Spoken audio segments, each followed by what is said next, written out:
Welcome, everyone, to another episode of the Cryptographic Asset Show brought to you by cryptographic.asset.com. We're more than honored to be sitting down today with Shanna Smith, also known as NFT Bunny. Thank you so much, Shanna, for joining us today. Thank you so much for having me. I'm excited to be here and talk about NFTs. So, can you talk about NFTs and how they're helping people grow their online profiles and their businesses, and how you also became involved? Absolutely. I usually do social media marketing. So I was approached to join an NFT project, and at the time I didn't know really what an NFT was. So I dove headfirst into what exactly is. So I came in kind of backwards. I'm not into crypto or any of that. I knew what it was. I'd bought some on Robinhood.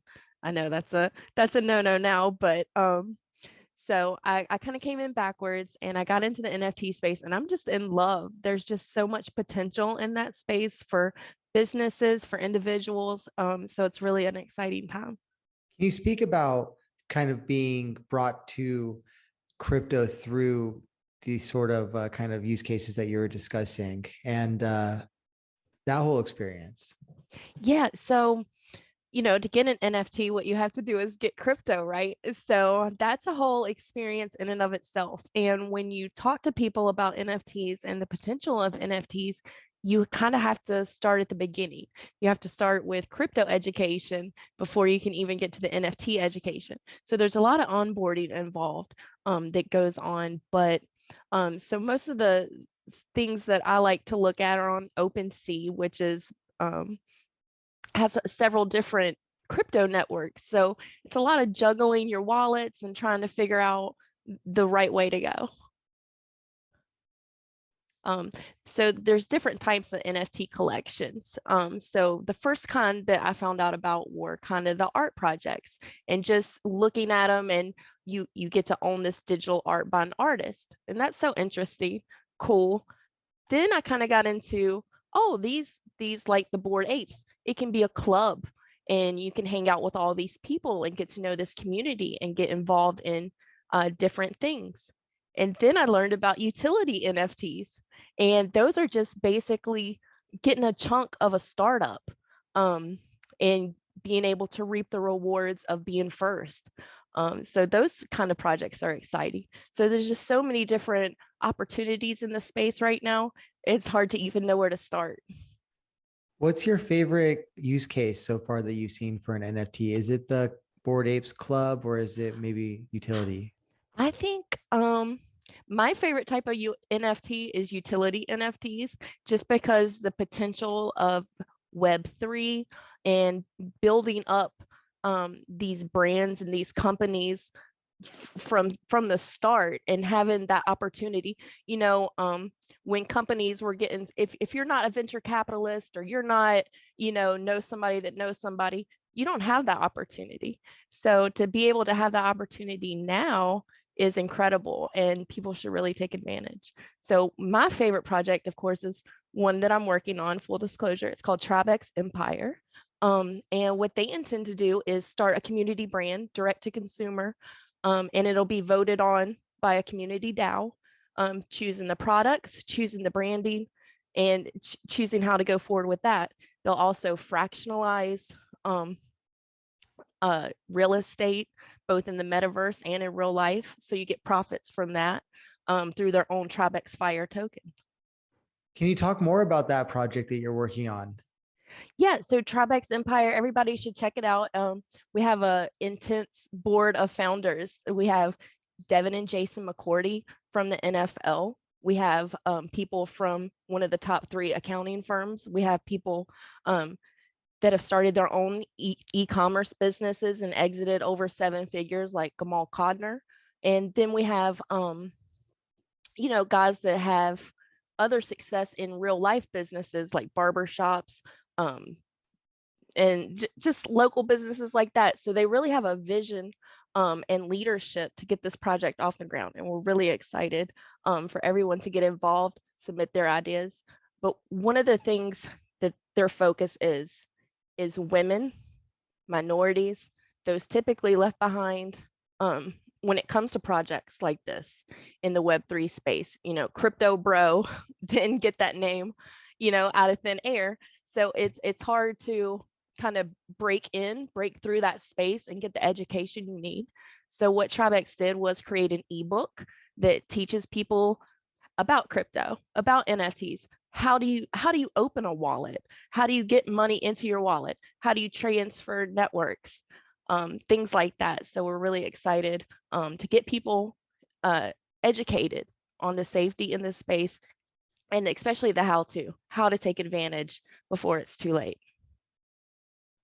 Can you speak to functional NFTs? You mentioned you could have like a piece of a startup by holding an NFT. Can you speak to what that is and how one can have what is a functional NFT? Yeah, so NFTs have smart contracts attached. And so the contract is written, how things will go, right? So one project that I've seen is called Sandbay's Casino. And what they do is they're going to open a casino in the metaverse. And they bought a parcel of land from their mint money already. Um, but they're going to open that casino, and 50% of the proceeds are divided amongst the holders of that NFT. So if you can imagine how much a real world casino makes, how successful do you think a metaverse casino will be? And divide that by 10,000 people. So You do a lot of marketing and growth work, I believe, and you've written an interesting post, I believe, on your .eth domain, if I'm not mistaken, icebunny.eth. yes, on my Mirror blog. So at mirror.xyz/icebunny.eth, you wrote a Mhm. blog post called Salt Can Look Like Sugar, Stop Buying Followers, Be More Transparent, and a note on community management. Can you talk about how, especially NFT artists who are looking to grow a community around their artworks, can begin building the community needed to have a successful NFT project? Sure. So the first thing you want to do is don't buy followers. Yes, I had a blog post on that just because I see so many people in this space panicking because they get on there, they get on Twitter. It's probably their first time on Twitter because a lot of people haven't gotten on there before, but that's where the NFT community lives. Over 53% of NFT traffic to websites comes from Twitter. So if you're going to be marketing your NFT, that's an important place to start. So if you've never been on Twitter before, it's intimidating because you get on there, you just kind of feel like you're just, walking through public, just talking, blurting things out. You may not be familiar with how to use hashtags. You may not be familiar with how to find community, things like that. So you're like, well, what do I do to look legitimate? So you buy followers, and that makes you look like a liar, right? Because people get on there and they see, oh wow, this guy has 5,000 followers, let me check out his page. And then they scroll down and you have no interaction, you have nobody liking your stuff, and it looks like, hold on. It doesn't it's just not legitimate, and it doesn't give off any kind of authentic feeling. So what you need to do, start your Twitter and just talk, just communicate. The best way to get followers is to hop in a space and share your story. Talk about your journey, talk about where you're going, talk about your art, talk about your project, talk about your where you come from, and where you want to go. And people will connect with you, vibe with your message, and that's the best way to network. And you mentioned space. So like what types of space do you mean? Like traditional social media, like Facebook's, Instagrams, So LinkedIn's? Twitter has this interesting feature called Spaces, and it's just basically a two-way conversation. You can hop on there, somebody host it, and you can request to be a talker, or you can just listen to others. So as I go through my day, I'll hop into Spaces and just listen to people talk about their projects, talk about their art, talk about their family, talk about what's going on in their life, connect with them as an individual, and then be like, you know what, I want to know more, and I get on there, look into their Twitter. So hopping on spaces, they're going on constantly, any time of day. Just hop on Twitter, look in the search bar, type NFT community, and there's always somebody willing to hear you out. Talk more about that because I feel like a lot of people don't really want to. And now actually talking about executives. Executives don't really want to do that type of thing, and they think it's a waste of their time. Few executives understand where business in general is heading. And that is basically towards you want to be a celebrity executive. That's the way in which you have the most leverage over people. If you have two executives who have the same pay, but one's a celebrity online, that executive has more leverage over the other executive. Absolutely. Now, so can you speak to kind of how executives can approach social media? And really, it's in some of the same ways in which you've already laid out, but please. I know that it feels inauthentic to some people to get on there and share your story and start interacting with people. And it's hard to kind of break that personal slash business barrier. Okay.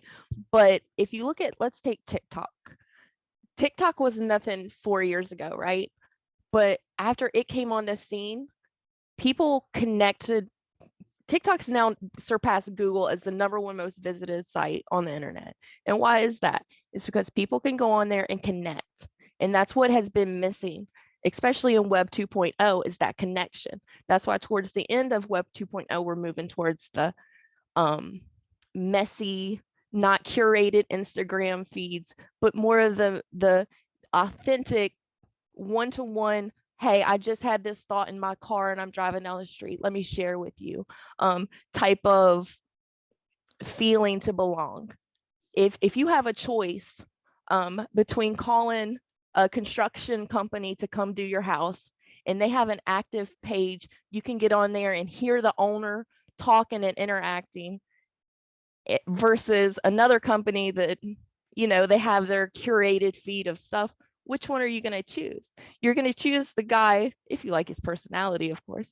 You're going to choose the guy that you connected with, just because it's more authentic. And that's where people are moving nowadays after the we had that brief period on Instagram and curation and just perfect aesthetic, and people don't like that. It feels inauthentic. So I think the best thing for an executive to do would be to hop on and be authentic, be yourself. Talk about what you're having for dinner. Talk about, it doesn't have to be controversial. You don't have to get into politics. You don't have to, you know, post about saving animals or anything like that. Just talk about simple stuff that other humans can relate to. I know a lot of people have, I say around the first of the year, said, I'm going to this year be really active on social media, but then you don't get those results right away. Can you speak to that? Yes. Well, I mean, it's like anything else. Work gets results. So, um, posting on a social media outlet, you'll get what you put in. So if you post and run, that's you're gonna get people liking and running, right? But if you're there to interact, if you're there to comment on others' posts and add value and um, make them feel heard, you will get the same in return.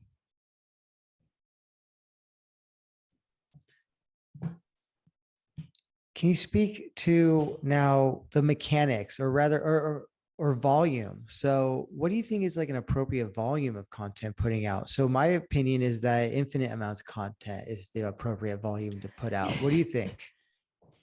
I couldn't agree more.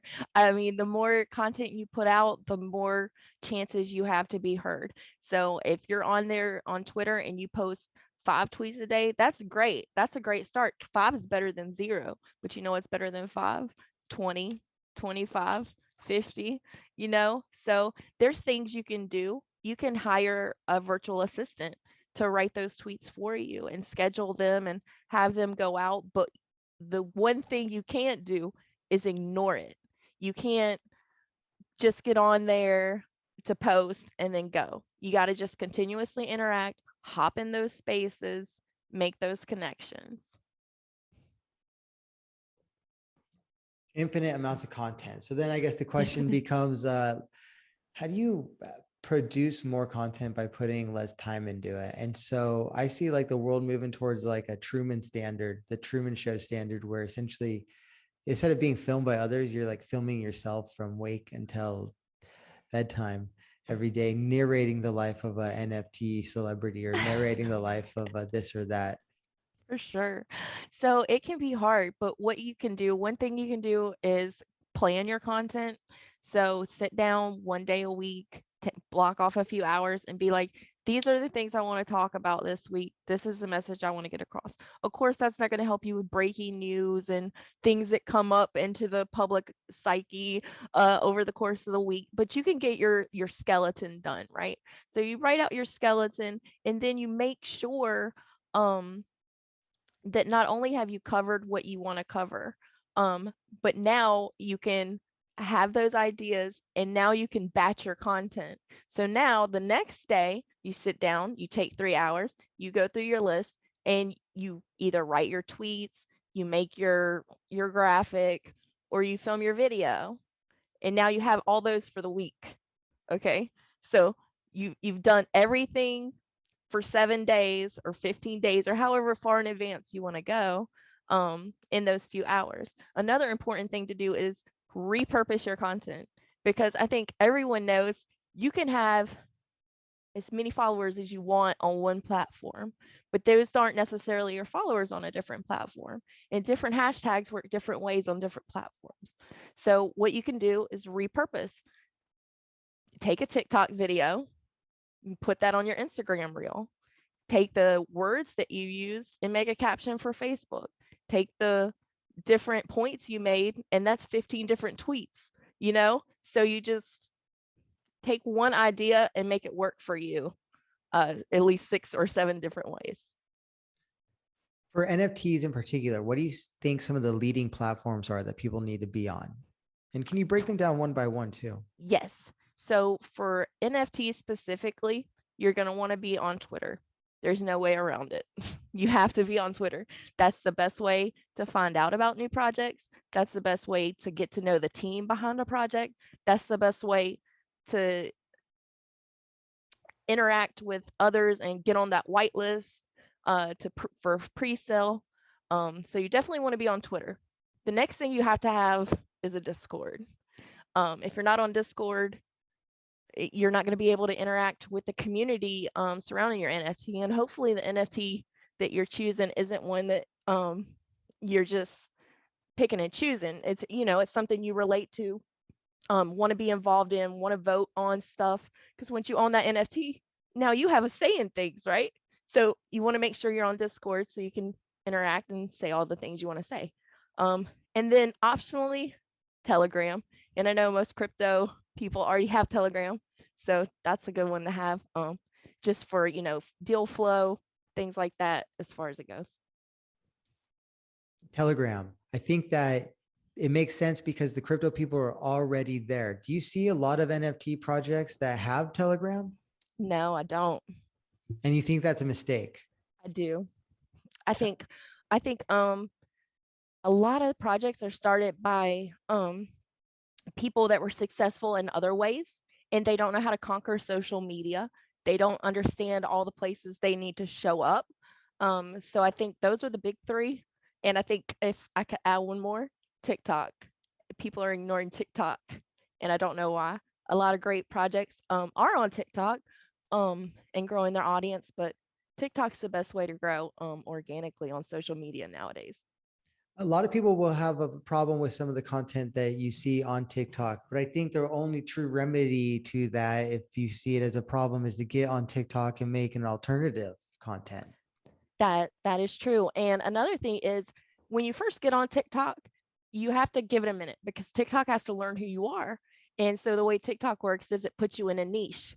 And so like when I get on TikTok, that's very, very different than when my best friend gets on TikTok. She likes to watch the dances and the the Starbucks orders and stuff like that. So she gets a lot of that. I don't get any of that. I get NFT projects, I get crypto news, I get things like that.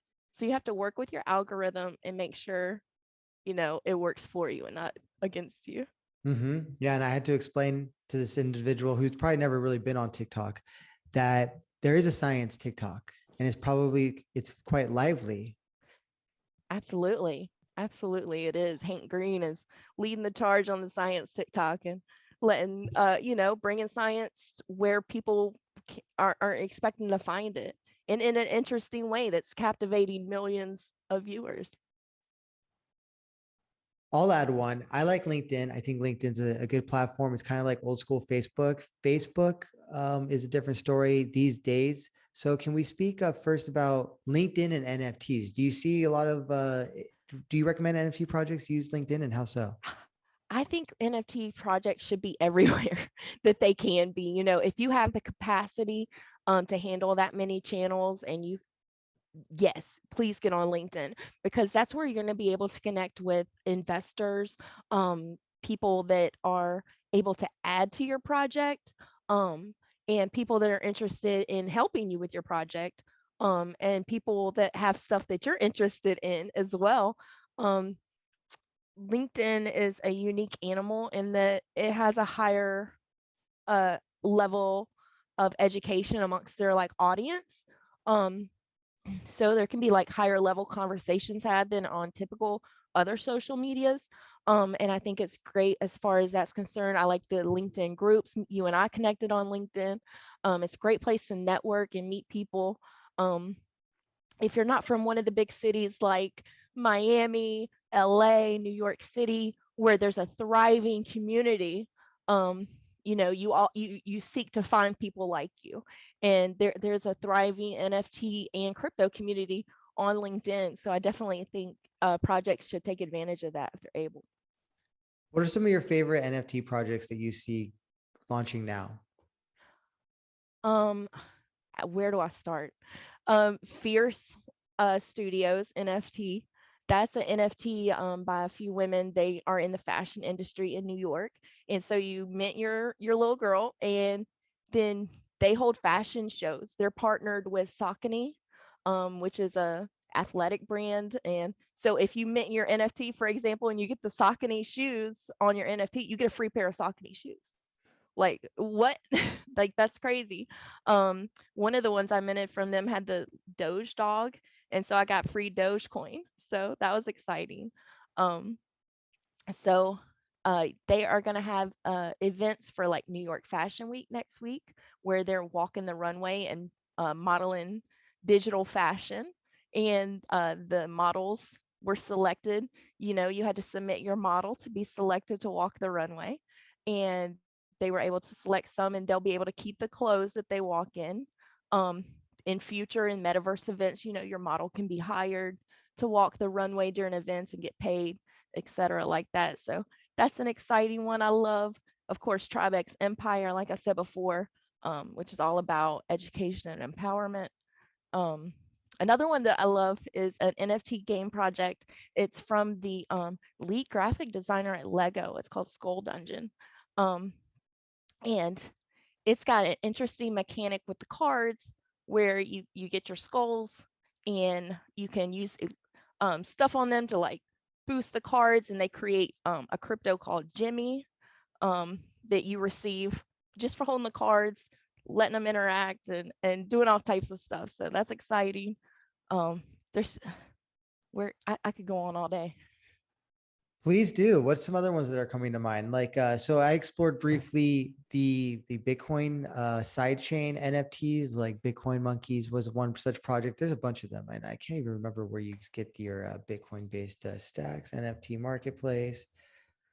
And stacksart.com. STX NFT is the one I'm familiar with. So you can go and at stacksart.com, there's NFTs secured by Bitcoin. They're Bitcoin side chains. They're not built on top of Bitcoin. They're built parallel to Bitcoin. There's debate about whether they should even be claiming Bitcoin. Many argue that it's just a narrative for these projects. So STX NFT is the open NFT marketplace on Stacks. You can explore, collect, trade NFTs. There's the Mega Pont Ape Club, the Bitcoin Monkeys, which I mentioned, Bitcoin Birds, Blocks, Wasteland, Apes, Project Indigo, Act One, Megapont Robots, Megapont Robot Components, Stacks Punks version 3, Crash Punks, the Explorer Guild, Phases of Satoshi, and many more. So that's just an example of something that I was kind of looking at recently, where some of these NFTs built on the Bitcoin side chains. Do any have any more come to your mind? Yeah, so many. Like I love women-led projects. Crypto Coven is an amazing project people should check out. They have a fantastic Discord with a really engaged community. Um, But I think we would be remiss to be talking about all these projects and not tell people when they're going to look at a project, what do they need to look for? How do you tell that you're looking at a legit project and you're not going to get a rug pull? Because there's rug pulls in NFT space just like crypto. So how do you do that research? What do you need to look for? So the first thing that I look for is I call it roar. The first thing I look for um, is their roadmap. It, do they have a vision? Is this going somewhere? Are you just like two guys that decided, oh, we're gonna sell some art, 5,000 pieces of generative art, and maybe make a club in the metaverse? Because that's not my kind of project. Maybe that is for some people. That's called a profile picture project. So you better hope you like that picture because that might be all you end up getting, right? Um, so you want to look at that. You want to look at, is there open dialogue? Do the founders show up? Are they on the Twitter? Are they doing spaces? Are they hidden off in the distance and not talking to anybody? And are they open about their identity? Are they open about their LinkedIn profile and the successes and failures that they've previously had? Um, make sure of that. Are the are Is the reaction from the community receptive to this? Or do they have a bunch of bots? Do you go on their Twitter and see actual interaction, or do you see a bunch of likes and retweets, which Our that can come bot, from are they yeah. buying likes? Are they buying the likes? Are they buying the retweets? It's hard to tell, right? Um, so you want to verify actual engagement. You want to verify an active team. You want to verify that fans are interested in where it's going. And is it growing or is it stagnant? Is it gonna happen or is it not? Um, so those are the things I look for um, when a project has not yet minted. If a project has already minted, you should already have an idea of those things. So what you want to do when you're on a site like OpenSea to verify it's the actual collection and not a scam collection, because it's so hard to keep your collection sacred, because it is, you can right click save, right? What's important is the underlying smart contract. So when you're looking at a collection, you want to make sure the number of items is right. If it's a 10,000 project and there's 50 items in the folder, then that's probably not the right site, right?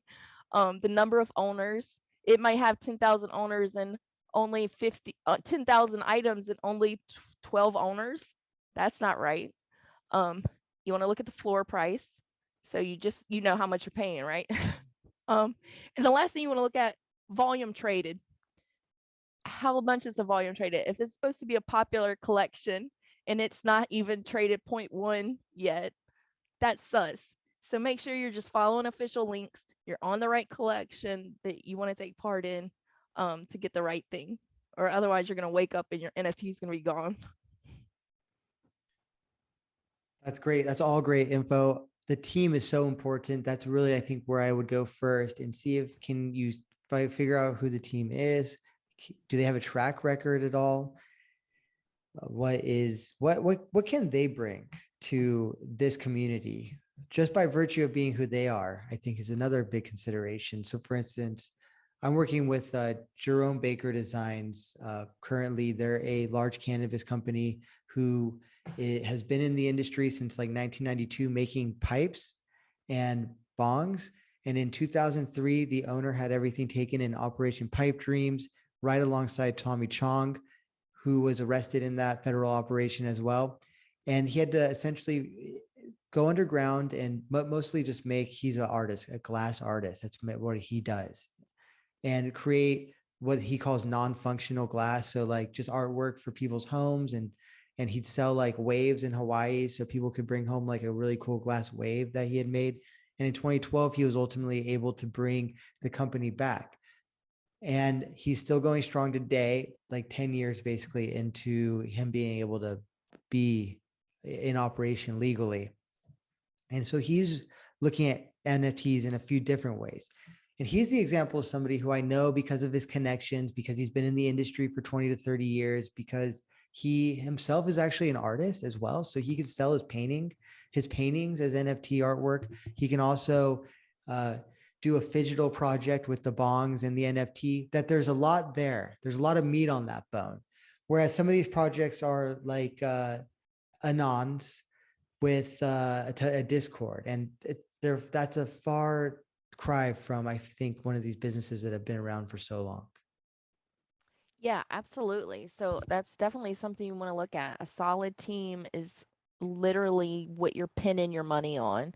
So either you better really like what the art you're buying, because that might be all you end up with if it has a non-functioning team, but somebody that's been successful in that space, especially art already, um, there's so much potential there for that type of project. And so that's exciting. I'm going to look out for that project for sure. Yeah, and I mentioned I was a part of it, and that might be a form of shilling, but I also really kind of Shill away. I think that the thesis though, like of what an NFT might look like, that really brings a lot of value, is like a company that perhaps has been killing it in their niche, is unknown, perhaps well, is well positioned as one, for instance, um, and but mostly I think maybe like underappreciated in a specific niche that has been along and now is like going into the NFT space. What are your thoughts about the phygital side of NFTs? What do you mean, digital? Phygital is a term that somebody threw around to Mm, me that I learned in October. Phygital is like physical and digital. So I guess like you kind of mentioned the Saucony shoes, right? That would mm-hmm. be like phygital, perhaps. Nike like sneakers with NFTs, or like what we're doing at Jerome Baker Designs is we're creating like a phygital bong. So he's got like a really expensive bong. He's made the world's biggest bong too.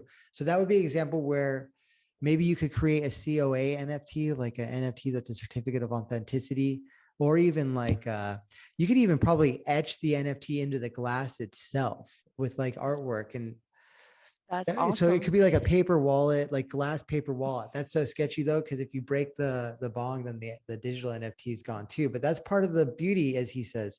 My question, I guess, is digital NFTs. What do you think? I think that's dope. I'm really looking forward to seeing all the brightest minds come up with the brightest applications. If you are listening to this, you are early to this space. There's so much potential in so many different applications across so many different industries, like pharmacy. Imagine if your prescription was an NFT, you know, and that wouldn't that eliminate a lot of trouble about opiates and stuff like that. There's just so many things with real estate and um your Jordans. Are these real Jordans? Do they have the token inside of them? So I think like there's so much potential and I'm really excited to see all the possibilities. Shilling. What, you wrote a piece on shilling. Can you explain what shilling is, and good and bad shilling? Good and bad shilling. So, bad shilling, let's start there because a lot of people are familiar with the bad shilling. Um, Coming inside of somebody's Discord and dropping a link to your Discord, rude. Don't do that. Coming inside of somebody's comment section and talking about your NFT project, that's rude unless they said, "Hey, I'm looking for a project," or it somehow relates. If they're talking about coffee and you have a coffee NFT, that there you go. But if I'm talking to Fierce Studios about how much I love their upcoming runway show and you come talking about your dragon NFT, that's rude. That's not going to get you anywhere. That's actually going to like create bad karma for you. So don't do that. What you should do and good ways to shill is get in the Twitter spaces, raise your hand. If it's a shill space, if they're talking about, for example, we were talking Mental Health Monday last Monday in our Twitter space. Somebody raised their hand and started shilling their project. Inappropriate. Inappropriate. In what world would you do that in person, So it just keep it 100. If you didn't if you're in a space and somebody's asking for a shill, that's when you shill. If they're asking about it, that's when to shill. You can't just walk around the internet throwing out links places. Don't do it. Can you break that down further a little bit more? The Mental Health Monday show. Yes. So we were having a mental health space, just where people could basically talk. It's a lot. It's a 24/7 space, right? So you have, I'm going to miss out on this project. I sold this project too early. I don't know if I should hold or sell, and it's just stressful. And that's without even like creating a project, right? And all the stress that goes into that. So people, we are having a space, and someone raised their hand, and we called them up, and they're like, oh, share your experience. And they're like, we had this really great 3,333 dragon project. It's called, and I'm not going to bust them out, blah blah. Come check us out, blah blah. And I was like, thank you. Because what are you supposed to say? I can't.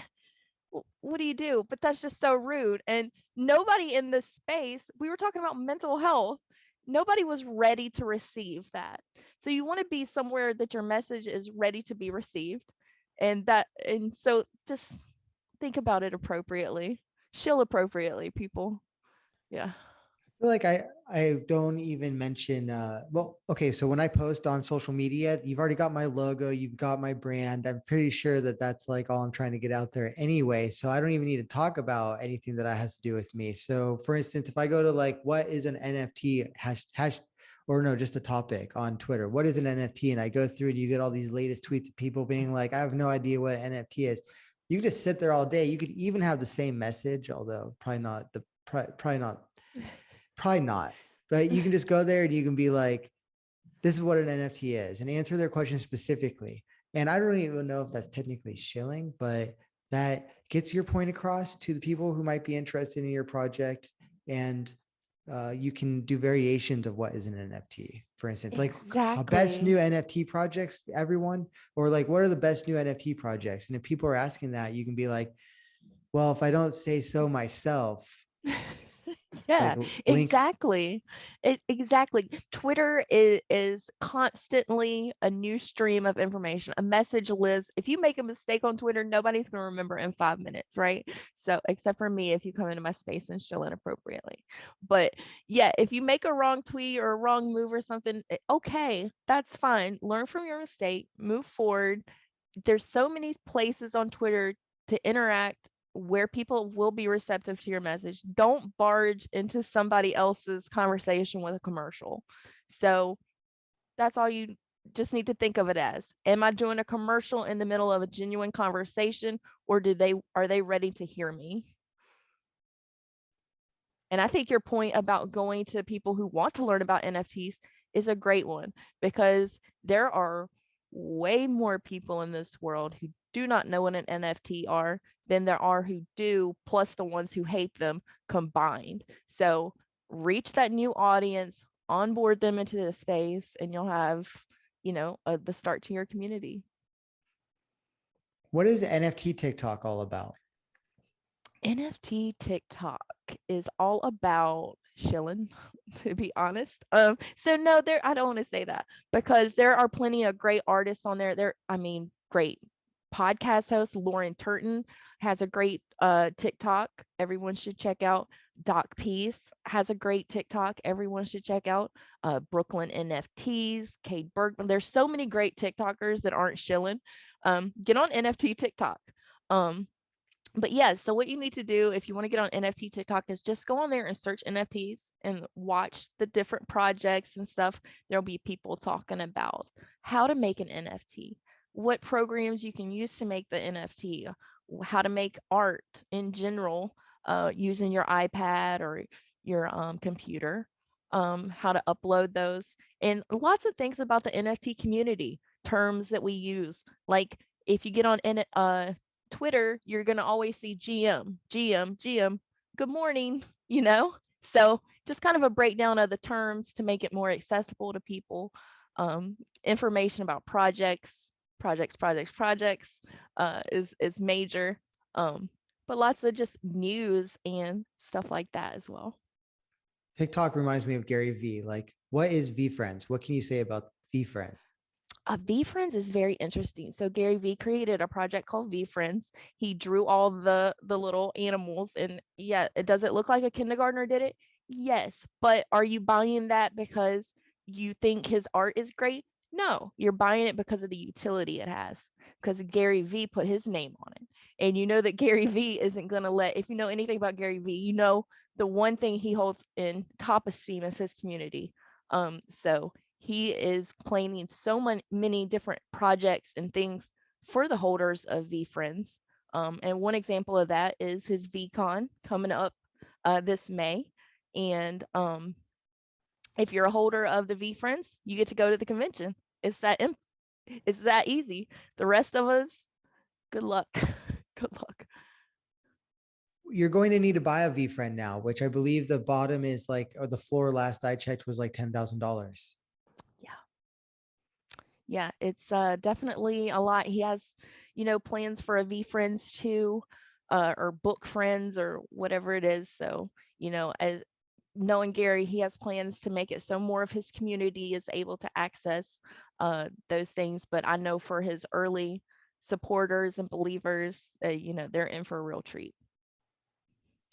What else do people need to know, Shanna, about either NFTs or your work? Um, let's see. The best thing that you can do if you have the means is come to a real life event. I had the pleasure of going to National North American Bitcoin Week in Miami last month. It was amazing to be around thought leaders, people that have cool projects coming out, and people with a good vibe, right? I think if you don't live in one of the big cities with a big crypto community, it can be a little ding on the mental health trying to talk to your friends about it constantly, and you just feel kind of alone. But going somewhere like that where there's people that not only are successful at what they're doing, but are excited, have innovative ideas and energy, it's great. And the next event like that that I know about is in Denver in a few weeks, Ethereum Denver. So I really encourage everyone to check that out if they can. Will you be at Ethereum Denver? I will be. So hit me up on Twitter if you're going. What's your Twitter handle? NFT Bunny X. Excellent. And we've had the pleasure of speaking today to Shanna Smith. She is the owner of Blackwater Social. And how do people know you on Discord? A bunny. Bunny. Thank you so much, Just Bunny, bunny. for joining us today. Thank you so much for having me. I really enjoyed the conversation. And thank you everyone for joining us today.